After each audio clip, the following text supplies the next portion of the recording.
Betrayal has quietly become the norm. Some are on their third marriage, some on their fifth, others on their eighth. And that's no exaggeration. Men and women abandon each other, switching partners shamelessly. They replace one another like phones. The model's outdated. Replace it. The battery no longer holds a charge. There's no energy left. Replace it. The screen cracked from overuse? Find a replacement. And we call this a search for love? It's nothing but lack of restraint, indulgence in weakness, the inability to control oneself. This endless cycle of new partners is a sign of spiritual poverty. It's an indicator of lost principles, of lost honor. It's the behavior of a teenager stretched across an entire lifetime. We live in an era of decay, where people hypocritically claim to believe in God, while drowning in corruption, where you have to book an appointment in advance just to get divorced. Alcohol and light drugs are part of mainstream culture. Infidelity has become a fun pastime, and deception for profit, a respected craft. Everything is upside down. Modesty, honesty, loyalty are seen as outdated, foolish, even shameful, while the ability to betray, to give in to lust, is celebrated as strength. It's an age of moral collapse, where men and women have forgotten about love and only seek the quickest path to the bed. An age of exploitation, where the state overflows with riches, but takes the last crumbs from its own citizens, forgetting its people while caring for outsiders. Strange values rule this world. The age of eternal teenagers. A murky time when men have lost their compass, forgetting honor and dignity, drifting toward glamour and pleasure.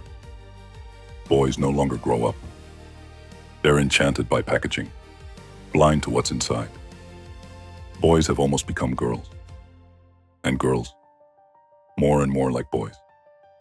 Undoubtedly, it's an age of decay, where women increasingly don't want to, or can't, or fear to, bear children.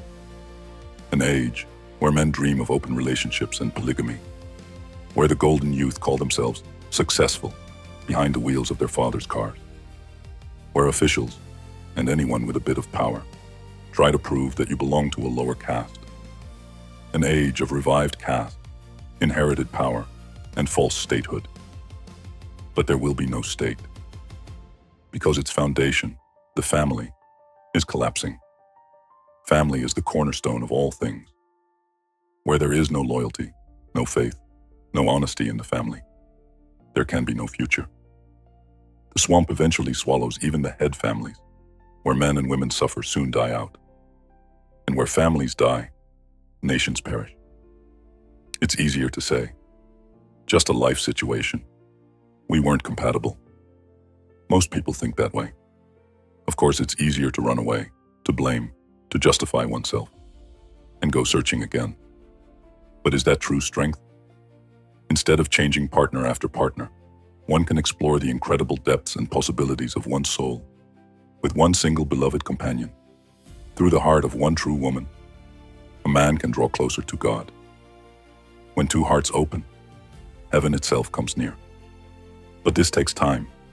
It takes devotion, sacrifice, even tears. It requires resolve, the strength of spirit.